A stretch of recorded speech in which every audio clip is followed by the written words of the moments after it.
የሐዋርያ ሥራ ምዕራፍ 14 ላይ ጳውሎስ እየሰበከ ያለ ትዝ ይላችኋል። ገላትያ ከተማ አንድ ከተወለደ ጀምሮ ሄዶ የማያውቅ ሰው ትዝ ይላችኋል።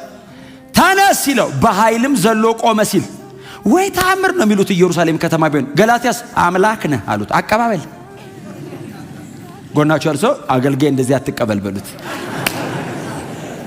ክብር ለኢየሱስ ይሁን።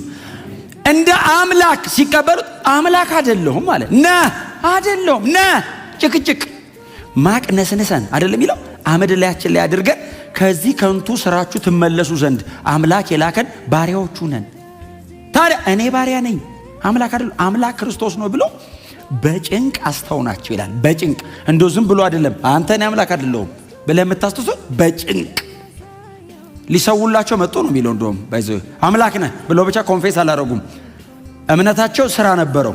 ሊሰውና የአበባ ጉንጉን አድርገው ጳውሎስን ሄርሜን ያኛውም እንዲህ አሉት በርናባስን ቤተ ጣዖት አስገብተው ቁጭ አድርገው ሊያመልኳቸው። ይሄ 14 ደብዳቤ ጻፍ የተባለ ሰውዬ ቁጭ አድርገውት አስበዋል። ቅቤ እየቀቡት ምናምን ሲያመልኩት ከዛ የሆነ ጳውሎስ የሚባል እምነት ሰዎቹስ እንደ ነገር አይስቱም አይደለሁም ይልሃል ጳውሎስ። እዛ ጋር የሚያጣውን ክብር አይደለም የሚያየው ለዘላለም የሚቀጥለው ነው ወንጌል ነው የሚያየው። አይ እኛን በዚህ ውስጥ ያየናል ኖ ሲል እዛ ጋር አይደለም ረጅም ዘመን ኢተርናል የሆነ የእግዚአብሔር ፕሮግራም ይታየዋል።